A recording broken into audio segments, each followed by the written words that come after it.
Hello, everyone. This is Space Cafe Podcast, and I am Marcus.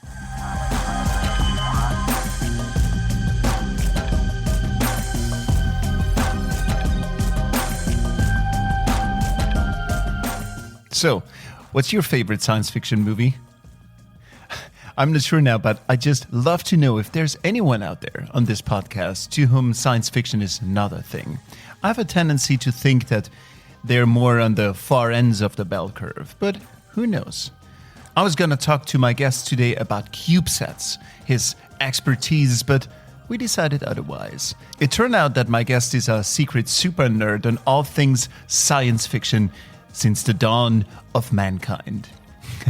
And I had the feeling he wasn't unhappy to talk about it either. Yeah, it's fine. So sorry, no CubeSats today. Professor Rene Laufer looks back on a proud career in the space industry and likes small satellites, lunar exploration, lunar bases, systems engineering, planetary exploration, microgravity, space debris, cosmic dust, plasma and body science, etc. We agreed to throw all this into a big bowl, stir it up, and nerd out on scientific fact and fiction and how it all helps shape the future of spaceflight we all secretly dream of, right? Seconds before we could get started, René got up and locked himself in his room so we wouldn't be disturbed. Okay, ich schließe dann mal die Tür hier ab. Wirklich. Oh. Jetzt ist nämlich die Tür zu. Jetzt kann keiner aus Versehen in mein Büro reinkommen, obwohl die Tür zu ist und fragen, die Tür ist zu, aber hast du trotzdem Zeit? Das passiert. I like that German rigor. So, my friends, have fun.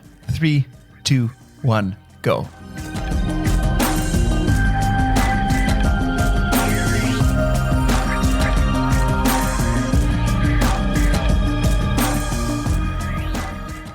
René, thank you so much for taking the time. Where are you based right now, by the way? I'm currently sitting in Kiruna, northern Sweden. Norrbotten is the name of the county here. And we have fresh snow since yesterday evening. So we just got April, last night about... It's April 6th. Exactly. Yes, exactly. The winter is not over. So as long... It sometimes happens that there is snow in Kiruna at midsummer, but normally the winter ends in May. Kiruna, as far as I understand, is known for winter sports, but also for a rocket launching site. Is that right? Absolutely. Kiruna is the space place in Sweden. It's for 60 years the place where sounding rockets and high altitude balloons are launched in Europe. And within a year, we will also be a launch site for satellites here in Kiruna, North Sweden. How close is that site to you? From here by car. So we are at the Space Campus. We are a few minutes outside of Kiruna. And from here, about 35 minutes by car, and you're at S-Range. Okay. So what is S-Range? What's happening there? Is this like a very active place? It is normally a very active place. Of course, the last 2 years was relatively quiet due to the pandemic. Many campaigns didn't happen due to the restrictions. Then, of course, we had a little bit of return of activities. I say we here as the space community. S-Range is operated and run by Swedish Space Corporation.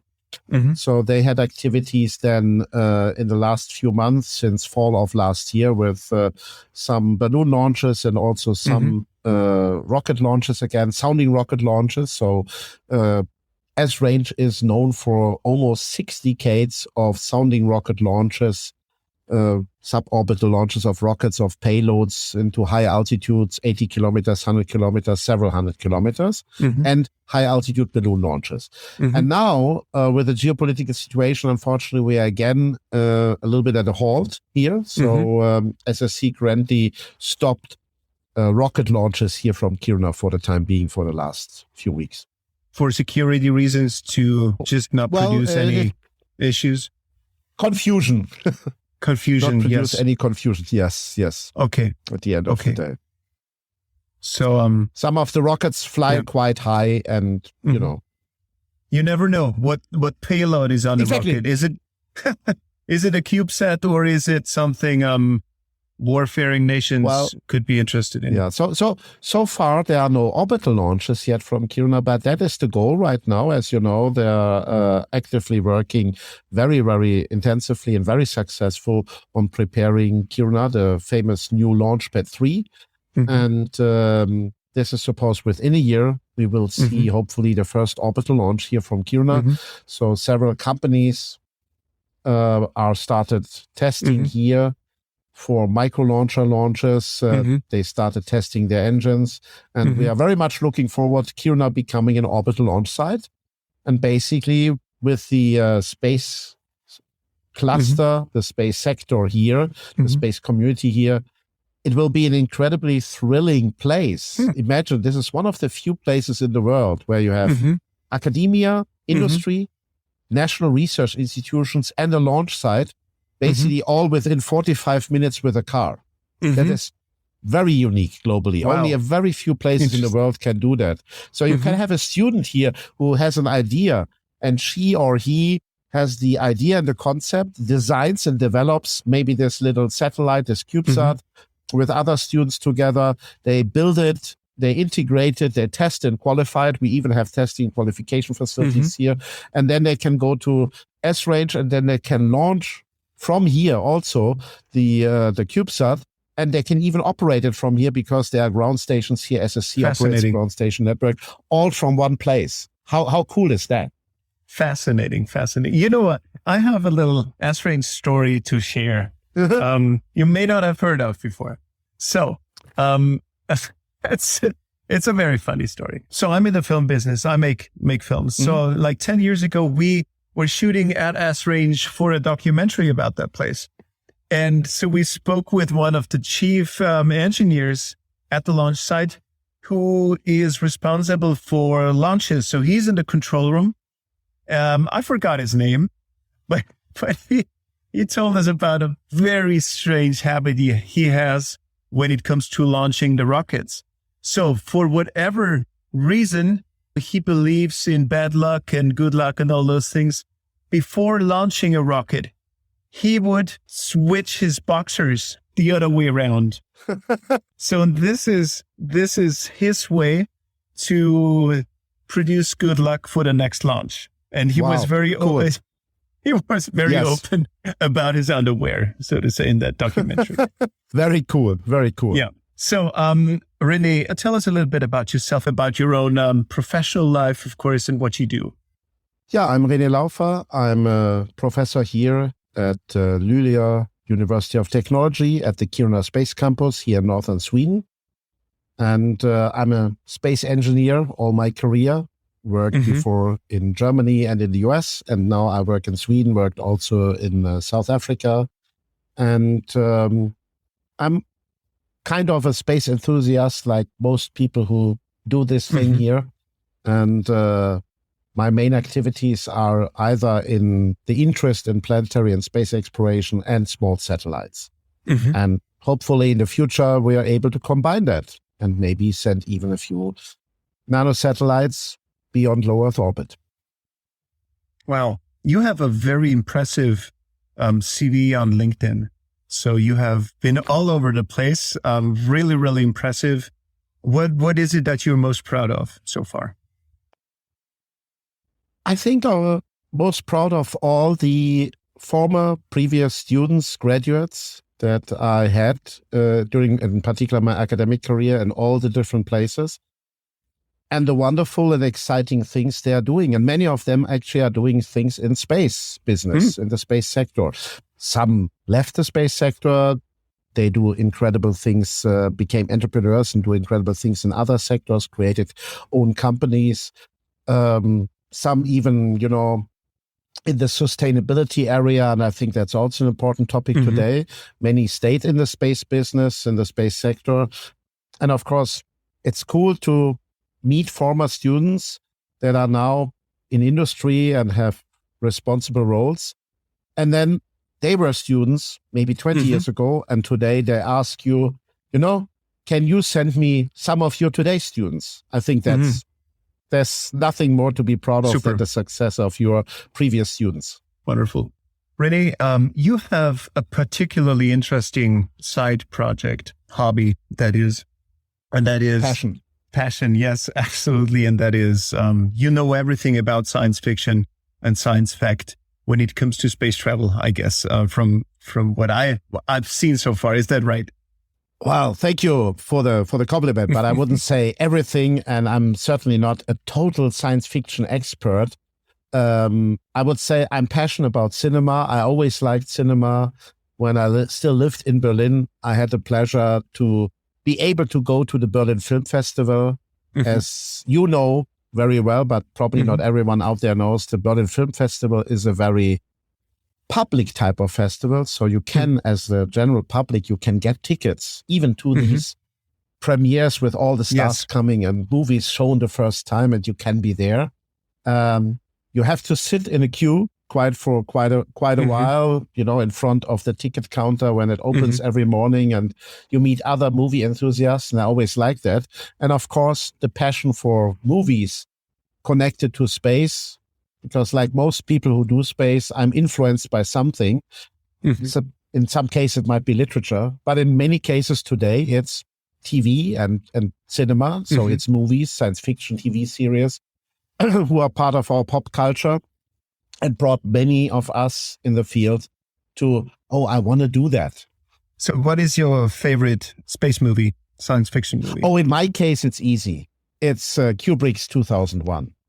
And I'm sure that's an answer many would give, or that's probably a very common answer in my generation. I'm sure my students today have a very different take on that. But for me, it's Kubrick's 2001. That's interesting. Since you're mentioning my generation, I sometimes have the feeling that Space Odyssey is transgenerational. It is. It's true. It's true. You're right. But of course, when you look today, what is the pop culture, that science fiction pop culture that you can mention in a space lecture when you're with students? Of course, then for my generation, that might be still, for some of them, might be still Star Trek or Star Trek Next Generation or Deep Space Nine. And for others, a little bit younger, it might be something different. And of course, for today's generation, it is the new generation of science fiction TV series that you see on streaming services, online streaming services, very different from what we were influenced. Rene, do you still remember that scene when I think it was Dave who boarded that rocket to fly from Earth, I think it was, to the space station. And then when they entered orbit, or when they started to orbit around the space station, there was this famous zero gravity scene where he falls asleep and his pen falls out of his pocket and floats in zero gravity. I'm still looking for answers how that was done in 1969. Do you have any understanding how they did it? As far as I know, at least that's what it's documented in the Kubrick exhibition, and you find it also on the internet. They actually did it by gluing the pen that you see. It's actually Dr. Heywood Floyd, the head of the space agency that flies to the moon on board of this Star Clipper. Pan America Airlines doesn't exist anymore, so we don't advertise here. And they glued that pen on a transparent glass and moved that around in front of the camera. And when the flight attendant comes and picks it, she takes it and detaches it from that glass where the pen was glued with a very, very transparent tiny pin of glue. She picks it and puts it back into his breast pocket. Genius. So they just did it with a glass. Genius. Yes. Absolutely genius. Absolutely. What I also find still very interesting, because I'm also seeing myself in an advanced generation. To be frank, when it comes to movie making, I find the pace of that movie very interesting, because demanding at the same time, very slow pace. Yes. Do you still think it's something younger generations would still be able to watch these days? I think there will always be people in every generation who enjoy that, and if you take the time to watch that, I think it will give you so much to really enjoy the details, have the time to enjoy the details. And I agree with you. We are always told that today's generation needs these in very small pieces and in a fast pace. But on the other hand, this is also the generation today where we see successful apps on mobile phones that provide you, with a very slow pace, noise background to chill out for an hour and things like this. Or slow I'm pretty TV. sure there will always be, exactly, in slow TV, there will always be people in every generation to enjoy them. I have to admit, for me, it was an interesting and not easy experience when I saw it the first time. I think this is a movie that you really enjoy watching it again. Yes. To see all those layers underneath layers to discover ever more pieces of information. I really like that. And this holds true for any kind of great art, in my opinion. Yes. That you keep rediscovering it on new levels. Yeah, absolutely right. Yeah. And of course, some people say, there's also not enough dialogue for me. It's very famous also for these long phases at the beginning and the end with no dialogue at all. And then you have the middle part with dialogues. And even this is not really a dialogue heavy movie at the end of the day in the middle part. But I think it speaks so much about Kubrick and his genius to restrict himself for not trying to put more into it. And I'm sure he had that sometimes, or got external influences, somebody telling him, we could add that, or we could add that. Yeah. So it speaks for him to limit himself. And you know that better as somebody who makes films, how difficult that might be. Yes. In how far is Space Odyssey based on hard science? Very much. And it's still one of the famous movies in our profession that is considered kind of an ultimate movie when it comes to the realism. And it's well known that Kubrick was almost obsessed with that, to a point that even Arthur C. Clarke, as the author, the co-author, the author of the original story, became annoyed. But even Arthur C. Clarke was obsessed with the realism and finding experts to provide that. And there are documentaries about that, how many experts were asked to provide input. Companies supported that with the newest technology available.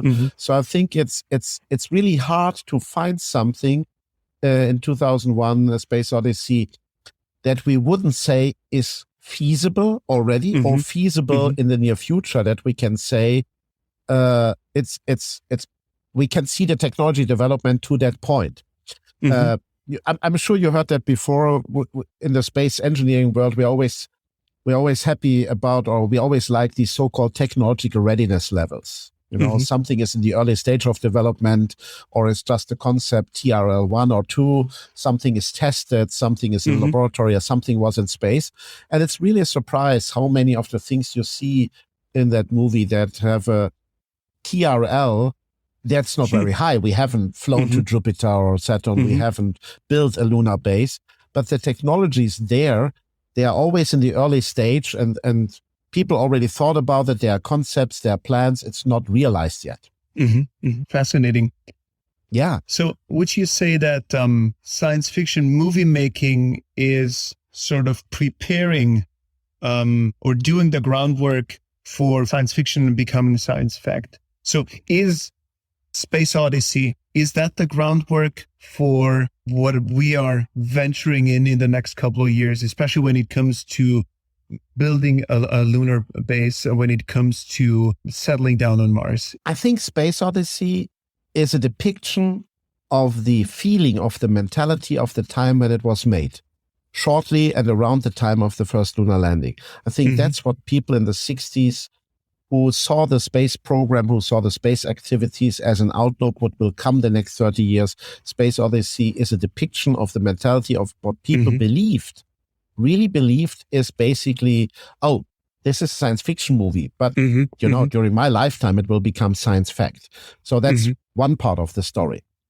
Do we believe from today's perspective that it will come that way and that we will see it that way in that order? We probably will see a different order. But what I always like to say when I give lectures about the connection between cinema and space technology and space activities is that I think it goes both ways. And you may correct me because you're the professional here, but I always think that cinema interacts with topics in both directions, and topics interact with society as cinema interacts with society. Yes. I mean, cinema is an art and it is a mass media at the same time. It's an art and a mass media. And of course, there are many areas of impact for cinema. We have seen incredible movies in the history of cinema that, in example, created, of course, technical innovation, that created fashion. We have seen movies that created fashion. We have seen movies that even not created cultural identity, but made certain cultural identity known to the public as a mass media. And some of these cultural identity might be starting point for people to think more carefully about that cultural identity or why certain cultural identities are misrepresented. And that immediately connects cinema to politics. And we all know, even in particular, documentaries can have sometimes a very, of course, like investigative journalism, revealing effect, but can also support certain movements or certain activities. And of course, cinema depicts what is very human. It depicts our longing for something. It depicts our fears and also maybe our interests and what we are motivated by. So I think there's always a connection. I wouldn't really say that a movie can make a space program happen, but I think, of course, movies can influence that. It can lay the groundwork for social acceptance. And of course, in democracies, you need social acceptance if you want to. Yeah, very good point. Yeah. Oh, wonderful. I apologize to my audience already. I keep asking some questions repeatedly because I'm still not happy with the answers. So let me ask you a question I may have asked a bunch of times before. Why on earth, Rene, are we not seeing a Star Trek type spaceship yet? So why are we still fiddling around with all those small space capsules? Why not go for a big thing? So I'm not talking about, of course, the engines and the thruster technologies, because this may be still a little too futuristic. But why are we still fiddling around with such small spacecraft still, and not have something out there for good? I mean, like the space station is still a small place, too small a place. Why not have it? Why not play it big? I agree. And at the end of the day, to play big is a decision by society. It's a political decision. Could we already have a space station with 30 or 50 people in space? Yes, if the political will would have been there, we could have that. Some people will say and argue, but it costs so much. And that's in some part true. Even now that we are trying to lower the cost, and many globally are working on that to lower the cost of entry to space, so how to get something up cheaper. At the end of the day, compared with other endeavors that countries spend money on, there would have been always a possibility to say, well, we make that certainly somewhat bigger. I wouldn't say that we could have seen expanding the ISS to 100 people, but it's not. It's certainly true that when people thought about space stations in the 70s and the 80s, that they already decided, there will be a maximum 6 or 7 people on board of that. Some people decided, actually, to really benefit from a space station, we need to have 24 people there, or we need to have 30 people there, because we want to do so much more science. And we want to do so much more things that we want to discover. We want to innovate. We want to test manufacturing in space. We want to test so much more in terms of life science and space medicine. So that was not set in stone initially. It's always a matter of society. You already mentioned acceptance and political will. So I wouldn't say a Star Trek type spaceship with 430 people on board. Yeah, maybe a little bit difficult, but a space station with 30 people, yeah, why not? More realistic. It's a matter of decision.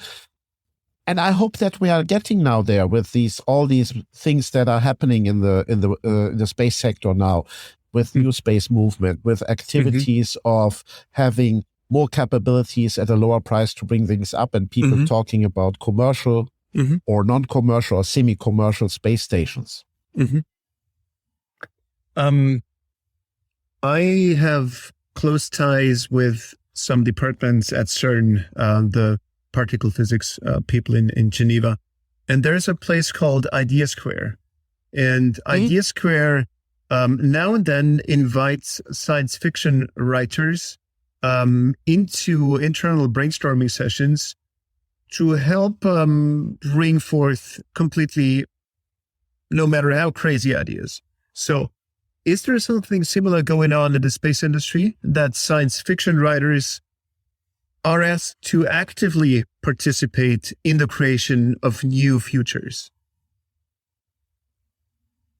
I think not in such an organized, regular way, but we see more and more, and I have seen during my career, more and more connection with people who do space art and interaction with that. We have seen space agencies who created even kind of advisory boards or advisory committees with artists from different parts of art, including writing and things like this. We even have writers, successful science fiction writers in the industry. Eric Choi, a good colleague, comes up in my mind, who is a Canadian space engineer, active space engineer, and a successful science fiction writer. And he talks about both passionately in the same way. And that's a great connection. And I think also you see more and more events where you have this mix and you can get that organized. So I think this, let's say, slight resistance or maybe conservative thinking to keep the technology to the engineers and keeping the writing to the writers, that's not the case anymore. We are opening up in different directions, or the space sector opens up in the different directions, I think, in many ways, be it connections to art, also writing, filming, but also connections to other activities. It's interesting. Josef Aschbacher, Director General of European Space Agency, last week in Paris at an event, said the discussion about that Europe should think about its own independent access for human spaceflight, so bringing its own astronauts into space, is not an engineering decision, or it's not a scientific decision. So he said, with the current geopolitical situation, with the current other interests, with the current other movements, with a European astronaut manifesto calling for making that decision finally in Europe, he said, well, we need to have a committee with representatives from all parts of the society. There need to be writers, there need to be people maybe even with a philosophical background and others. So it can't be purely a decision anymore by engineers and scientists, and maybe the politicians that are linked to space, or the politicians that make the decisions when it comes to European space policy.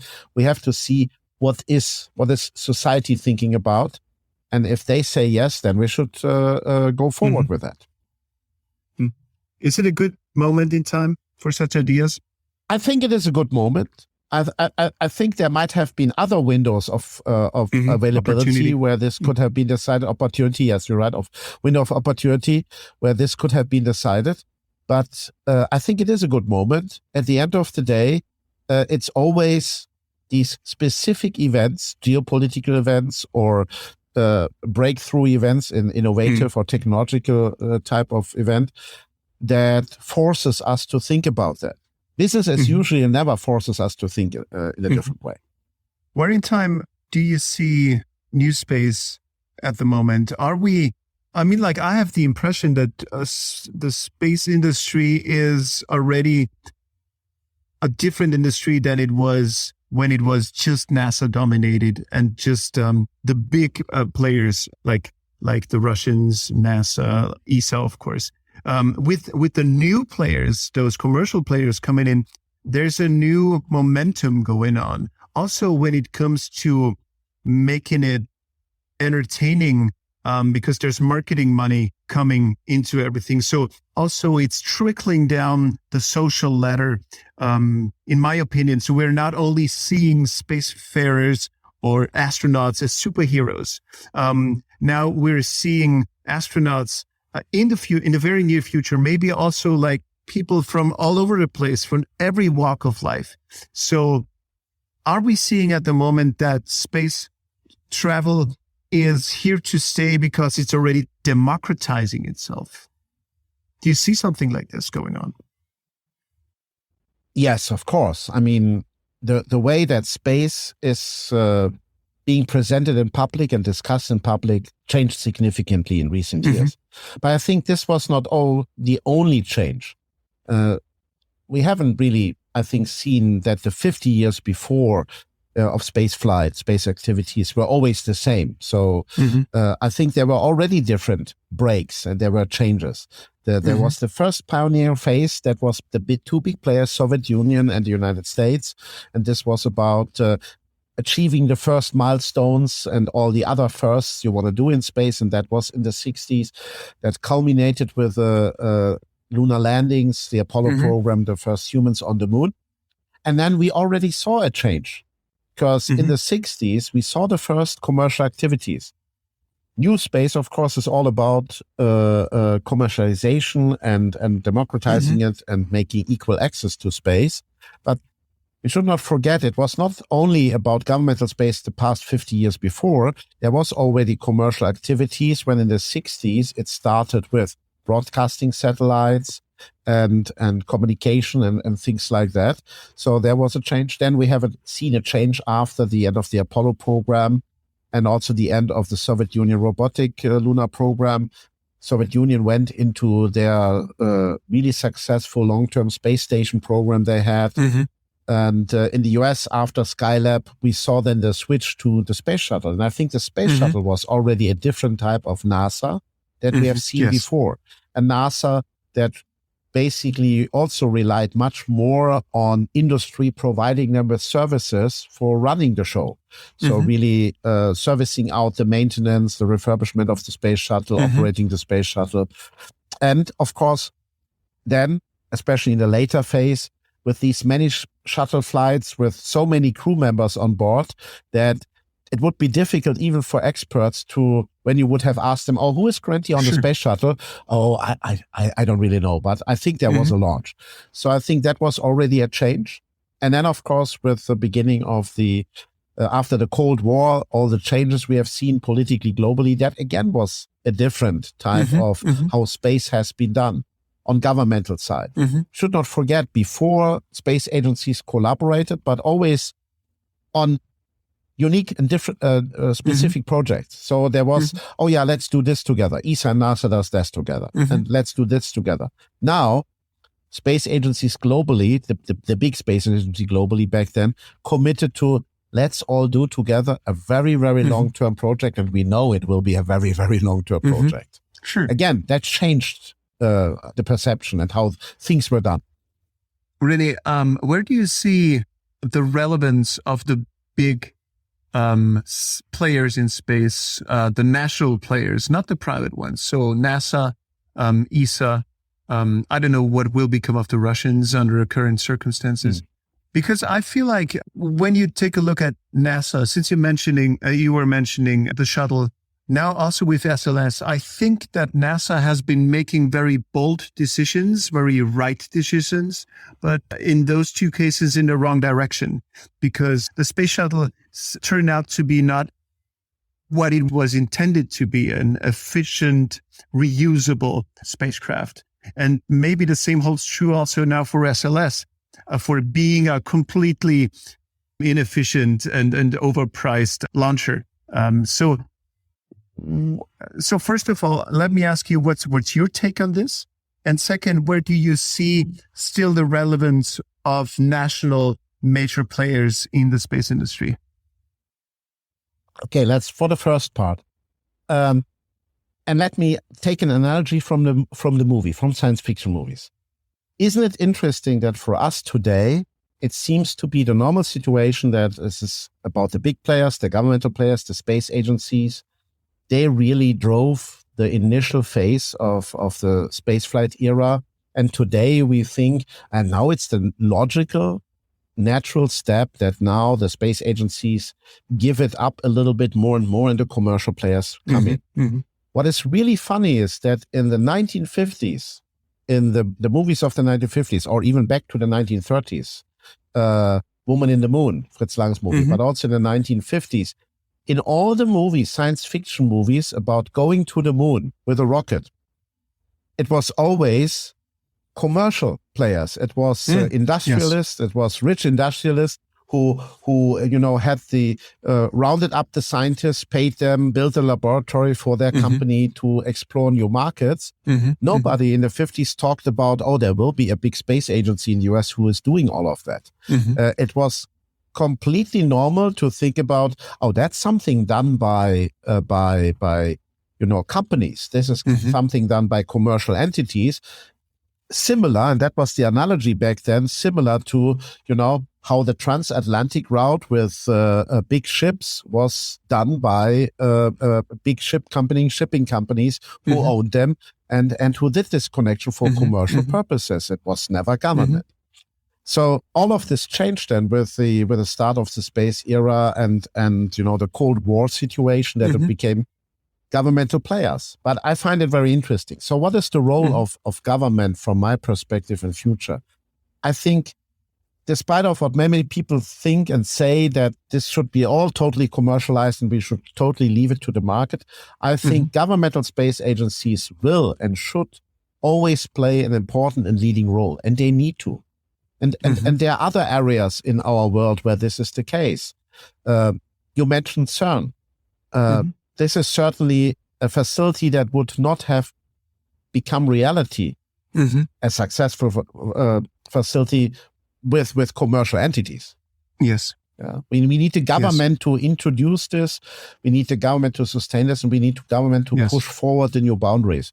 So I think the space agencies should always be there. They have a role. They need to help to pave the way for those who then come and use it commercially. And we see the same in other areas in the world. So this is important. First part of the question. So it's sort of the national players doing the heavy lifting, literally the heavy lifting when it comes to the very expensive groundwork. And then on the next layer, the next iterations will be the commercial players making it viable commercially. And let's face it, the space agencies will and should and more use the commercial players.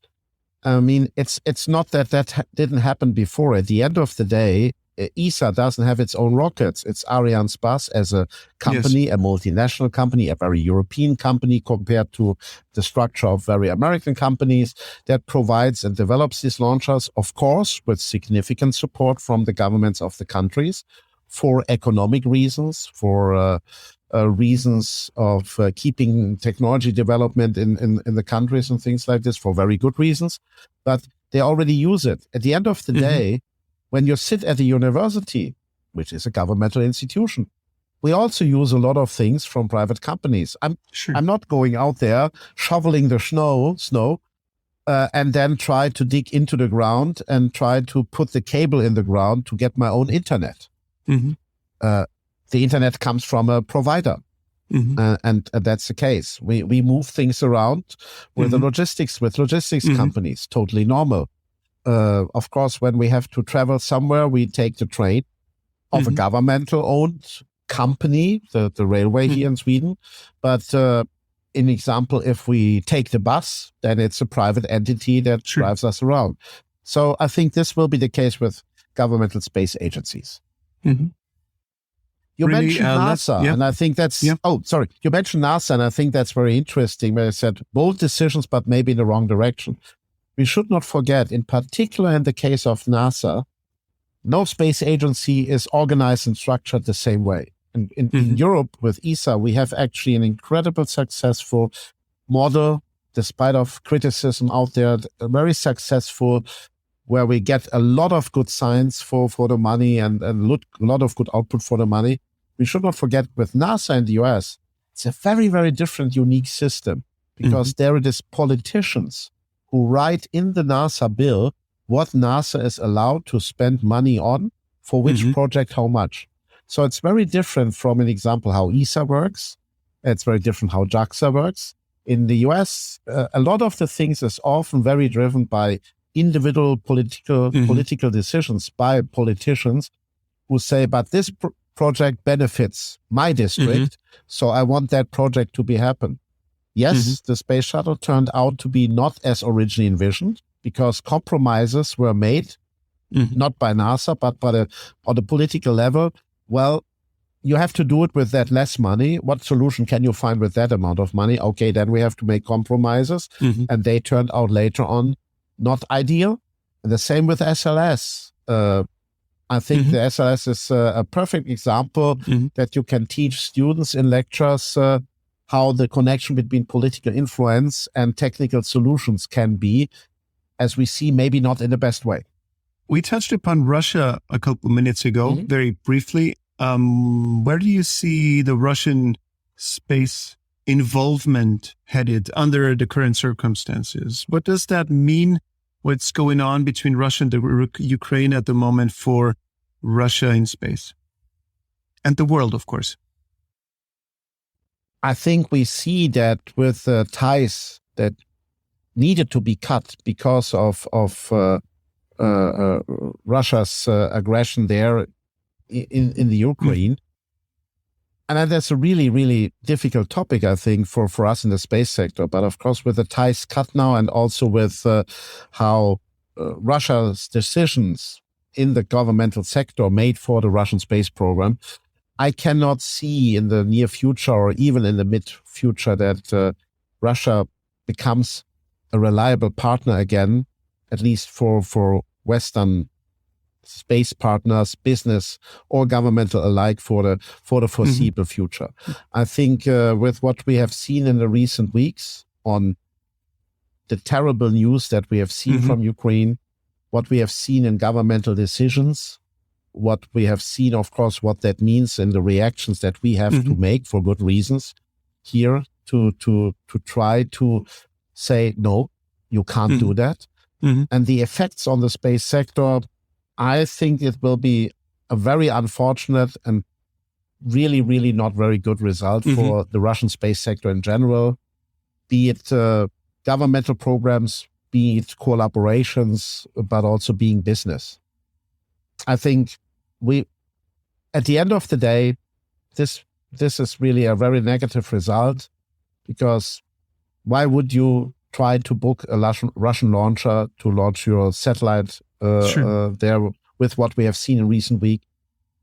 How could you, as a governmental institution, continue to collaborate with Russia? So I think for the foreseeable future, we will see probably a diminishing space sector there.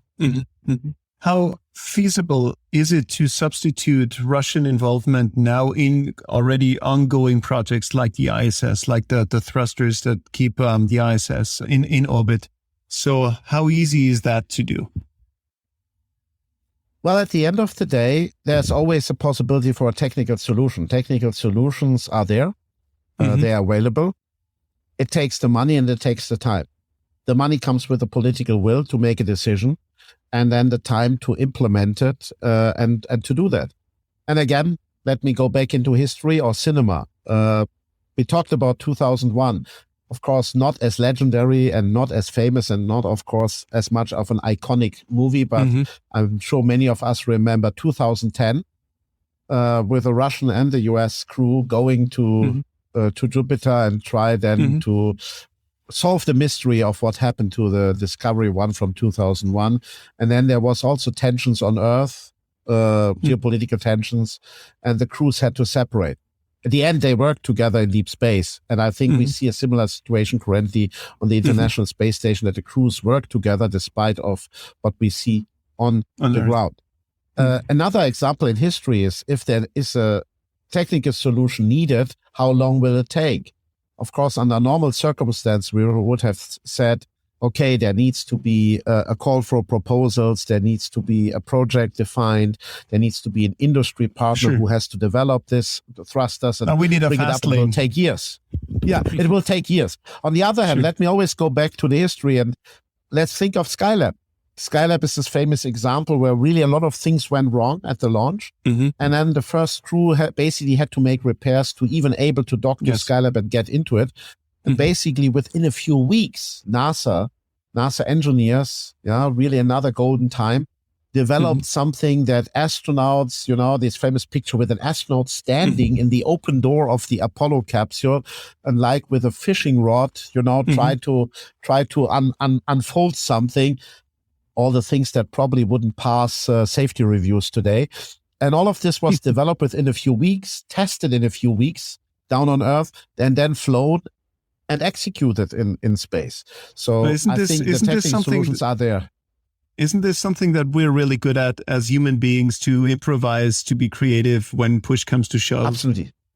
Absolutely. Yeah. When there is the need there, when there's the emergency there, when there's the need, when we say we want to do that. And I think that always makes me excited about, because I think when sometimes people despair that programs, get delayed and take decades. Sure. There is a moment when it can go faster and better. Yeah. So maybe sometimes it's good to have sticks and stones in the way. Yes, of course. They make you go a different path. Yes. And it might be there might be a need to do it faster, to do it in a shorter time frame. Rene, and science fiction movies have all these. Science fiction movies have all these wonderful moments. Think of Star Trek. The Enterprise is damaged again. And there is no way out. And Kirk calls Scotty and says, "Oh, I need to have that fixed." And Scotty says, "Oh, that takes 3 days in a shipyard on Earth, but I do it in 3 hours." Right. Yes, absolutely. Rene, are you in touch with Russian colleagues you used to work with before? Is there any kind of communication on scientific level between colleagues these days, or are all those ties cut? It depends on where you work and where you live. Here in an example where I am, the decisions, the formal official decisions, and we are following this because we are governmental employees, is of course to not only pause and stop and not continue or even start new projects with Russian institutions. We are also asked to pause our interactions and communication with Russian colleagues, at least when it comes to scientific communication or official communications. So when it comes to scientific communication or so, no, since all of this started and the decision here was made to do it that way, I have no contacts or no communication with Russian colleagues. You have sometimes events where some Russian colleagues are able to attend. We have seen this recently with some events that some are still able to travel, and then you have, of course, some personal conversations. But let's face it, you're not talking about anything really work-related much anymore. Sure. Yeah. You often ask how people feel, how they are, how difficult the situation maybe is, because there's a reason that people decide still to travel at least and not staying home. Strange days. Very strange days. Very difficult days. Let's switch briefly to your professional life, because next to Hollywood and science fiction filmmaking, you also have a professional life in the space industry. Let's talk quickly about what drives you these days. What are you super proud of these days? I think when you're in academia, the drive is always, of course, the students, because everything we do in education and in research is connected to what we do with the students and for the students, the education we provide. And this is done by many of my colleagues. In my position, actually, I'm not standing in the lecture hall. We are, from the size of the organization, we have lecturers and senior lecturers and colleagues who are doing the education. So I haven't been standing in the lecture hall for a while. So on my side, it's more administrative things and trying to get in your research projects and other stuff. That's more my main fun thing. Stuff. But yeah, well, it comes with a lot of administrative paperwork. So I'll let you decide what part is fun stuff of that.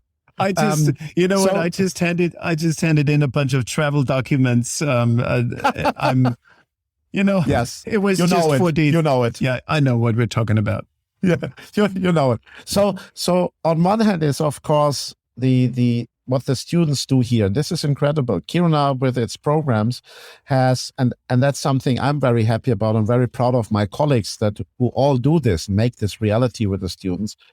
The degree programs in Kiruna have an incredible high ratio of hands-on education. So all the students do projects. All the students do projects. Many do more for the projects than they would have to do. In their master degree, they have to do at least a year in some of the degree programs a project. And they all do projects, and they often go the extra mile. They spend much more time on their projects. And we have students building a CubeSat. We have students building a small sounding rocket. We have students building a microgravity platform that will fly on a sounding rocket. We have students building a new experimental platform to be flown on a parabolic flight in a plane, and so on and so on and so on. It's really exciting. We have students that fly experiments, do as a project, a scientific experiment, fly it on a balloon or a sounding rocket.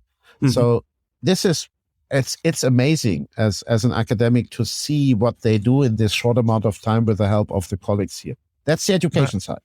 The research side, I think, is exciting because with all these things happening in Kiruna, the university also decided to grow here with a space campus. And I think that's also exciting. That means new people come in. They bring new research ideas, new fresh ideas, new concepts. They bring their research, what they want to perform here. And of course, it's connected to the things that happens here. It's atmospheric science. It's science related to the Arctic environment here, the Arctic climate. And of course, what we see here when it comes to climate change and how we can help. It's about space propulsion. It's about sustainability, a very, very big focal point for the university. One of the big pillars is sustainability. How can we make spaceflight more sustainable? How can we make it more environmentally friendly? It's about small satellites, very hot topic, and the colleagues here work in that field. It's about even thinking further, asteroid engineering, maybe using resources out there to push spaceflight further. To do all that. To finally build that Star Trek type spaceship out there. Hopefully, at some point, one of the things when you're academic at a certain point in your career is you realize that when you submit a proposal to ESA, and we just did this a few weeks ago, and you're part of that proposal, and that proposal calls for a launch of that mission that you propose in 2037, and you realize, that's already sometime after my retirement, right? That what you do is for the next generation of scientists, and it's for the next generation of young scientists. And I like that very much because, again, that goes into what we see in movies. We sometimes see in movies that somebody paves the way for missions that are not anymore just 4 years or 6 years long. And politicians, but really generational, that we build something here where probably the PhD students of my PhD students here will gain the scientific return. Speaking of this new era in space travel, the space industry, do you see a growing influx of young students into that field? Is there a growing interest going on? I mean, we all know that the numbers of students in STEM fields is difficult in some countries, that there's not enough new students going into these STEM education areas. With a program here in northern Sweden, it's actually surprising. For 10 years, the program is consistently growing. So today, the number of students who study here, space engineering, space science, space technology, grew basically by more than 50% over the past decade.